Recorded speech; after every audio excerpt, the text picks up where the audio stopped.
ये कहानी है बिहार के समस्तीपुर जिले के रहने वाले रामेश्वर और उसकी पत्नी ज्योति की। दोनों हर साल छठ पूजा जरूर मनाते थे, लेकिन समय हमेशा एक सा नहीं रहता। एक बार रामेश्वर और ज्योति इतने गरीब हो गए कि उनके लिए छठ पूजा का त्योहार मनाना लगभग नामुमकिन सा हो गया था। लेकिन फिर भी दोनों ने छठ पूजा का त्योहार मनाया। तो चलिए देखते हैं कि दोनों ने अपनी छठ पूजा कैसे मनाई। रामेश्वर समस्तीपुर जिले में सेठ जगनलाल के घर पर नौकर था। वो बरसों से सेठ जगनलाल के घर पर काम कर रहा था। सेठ जगनलाल को रामेश्वर पर बहुत भरोसा था। रामेश्वर उनके घर के सारे काम करता, यहाँ तक कि वो सेठ की गाड़ी भी चलाता था। सेठ और सेठानी को जहाँ कहीं भी जाना होता, रामेश्वर ही उनकी गाड़ी चलाकर उन्हें ले जाता। सेठ जगनलाल रामेश्वर को अच्छी तनख्वाह भी देते थे, जिससे रामेश्वर और उसके परिवार का गुजारा अच्छे से चल जाता था। सेठ का एक बेटा था जो विदेश में नौकरी करता था और वहीं सेटल हो गया था। एक दिन जब रामेश्वर सेठ के घर काम पर गया तो उसने देखा कि सेठ के घर पर कुछ लोग आए हुए हैं और सेठ जगनलाल उन्हें घुमा घुमा कर अपना घर दिखा रहे हैं। प्रणाम मालिक। अरे रामेश्वर, तुम आ गए? जी मालिक, मैं बाजार जाकर खाने पीने का सामान ले आता हूँ। घर में फल और सब्जियां खत्म हो गई हैं। अब उसकी कोई जरूरत नहीं है रामेश्वर। क्यों मालिक? फल सब्जी नहीं लाऊंगा तो आप और मालकिन क्या खाएंगे? रामेश्वर, तुमने मेरा और सेठानी का बहुत ध्यान रखा है, लेकिन अब मैं और तुम्हारी मालकिन अपने बेटे के पास विदेश जा रहे हैं और अब हम लोग भी वहीं सेटल हो जाएंगे। और ये घर हमने बेच दिया है। अब राय साहब इस घर के नए मालिक हैं। हम लोग कल ही यहाँ से चले जाएंगे। सेठ जी के साथ जो आदमी था वो राय साहब थे। राय साहब सेठ जगनलाल की तरह ही पैसे वाले थे। सेठ जगनलाल की बात सुनकर रामेश्वर बहुत घबरा गया। उसे अपनी नौकरी की चिंता सताने लगी। और मेरी नौकरी मालिक, अब मैं काम कहाँ करूँगा? क्या कमाऊंगा और क्या खाऊंगा? अब मैं तुम्हें लेकर विदेश तो नहीं जा सकता रामेश्वर। तुम राय साहब से पूछ लेना। अगर वो तुम्हें काम पर रख लें तो तुम यहाँ काम करते रहना। ये लो तुम्हारी महीने भर की पगार। तुम्हारा हिसाब अब क्लियर है, ठीक है? रामेश्वर मुंह लटकाकर घर आ गया।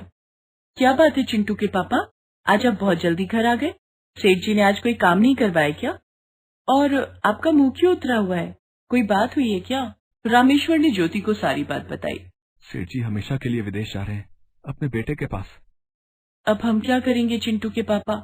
आप कल वहाँ जाकर राय साहब से बात करना, शायद वो आपको काम पर रख ले। रामेश्वर दूसरे दिन सेठ जी के घर गया। राय साहब बाहर लॉन में बैठकर चाय पी रहे थे। रामेश्वर, प्रणाम मालिक। अरे तुम रामेश्वर हो ना? रामेश्वर, जी जी मालिक, सही पहचाना आपने। मैं रामेश्वर ही हूँ। मैं पहले यहाँ काम करता था। मैंने बरसों इस घर की सेवा की है मालिक। तो अब यहाँ क्यों आए हो? मालिक, सेठ जी के जाने के बाद मैं बेरोजगार हो गया हूँ। सेठ जी मुझ पर बहुत भरोसा करते थे, मुझे बिल्कुल अपने बेटे जैसा मानते थे।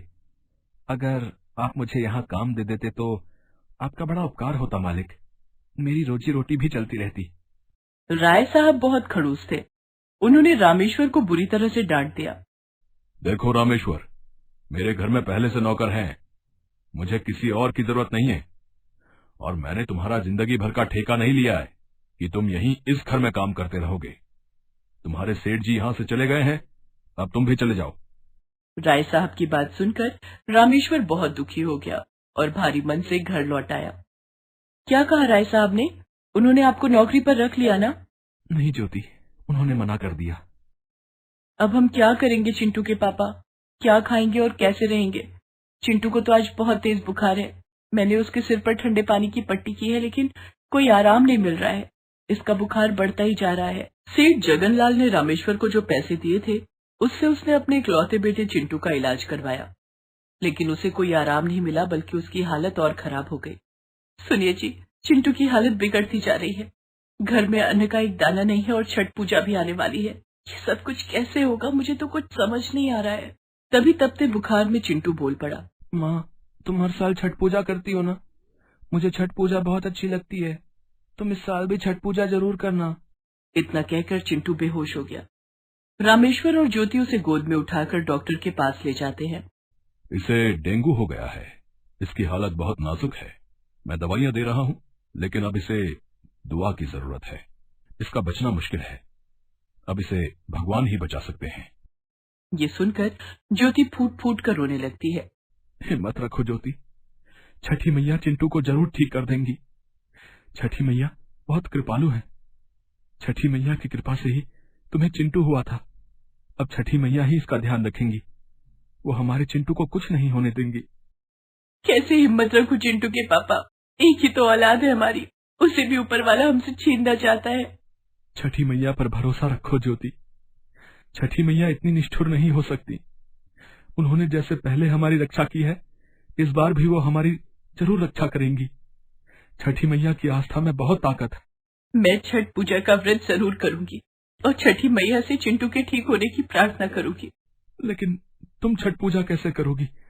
छठ पूजा के लिए तो काफी सामान की जरूरत होती है और उसे खरीदने के लिए पैसों की जरूरत होगी। हमारे पास तो चिंटू के इलाज के लिए भी पैसे नहीं है। मैं लोगों से चंदा मांगूंगी, लोग हमारी मदद जरूर करेंगे। दूसरे दिन से ज्योति एक सूप लेकर पूरे शहर में घूमने लगती है और घूम घूम कर लोगों से चंदा मांगने लगती है। बहन जी, छठ पूजा के अनुष्ठान के लिए मेरे पास पैसे नहीं है, आप कुछ मदद कर दीजिए। हाँ हाँ, क्यों नहीं, मैं तो चाहकर भी छठ पूजा नहीं कर पाती हूँ। मेरा छठ पूजा करने का बहुत मन है, इसलिए मेरी तरफ से तुम ये कुछ पैसे रख लो। छठ पूजा के अनुष्ठान में इन पैसों को खर्च करना।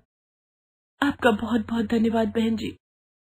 इसी तरह ज्योति घूम घूम कर लोगों से चंदा इकट्ठा करती है और छठ पूजा के नाम पर श्रद्धालु उसे पैसे भी देते हैं।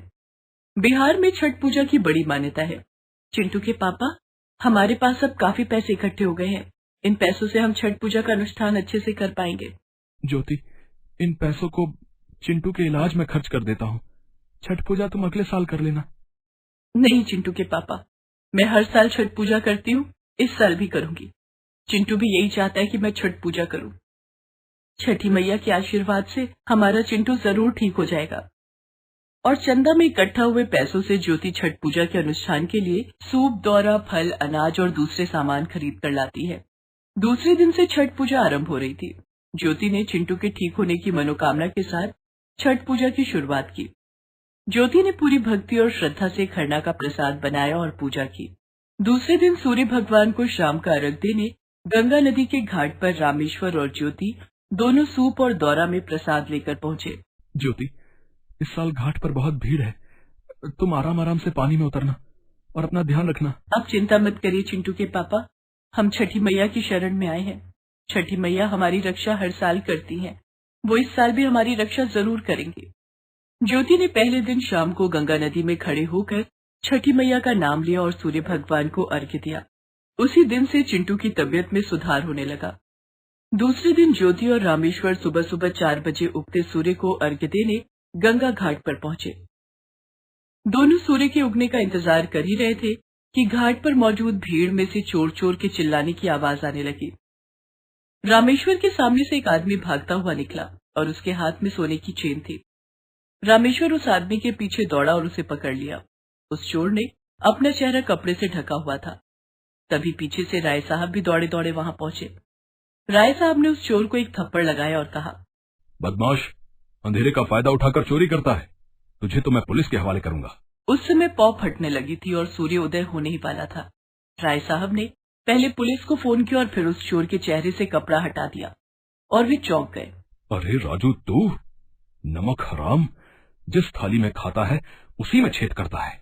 दरअसल वो चोर कोई और नहीं, राय साहब का नौकर राजू ही था, जो अंधेरे का फायदा उठाकर राय साहब की पत्नी के गले से सोने की चेन छीनकर भाग रहा था।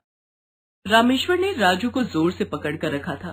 थोड़ी देर बाद पुलिस आई और राजू को पकड़कर ले गई। इधर राय साहब ने रामेश्वर को पहचान लिया और उसका धन्यवाद किया।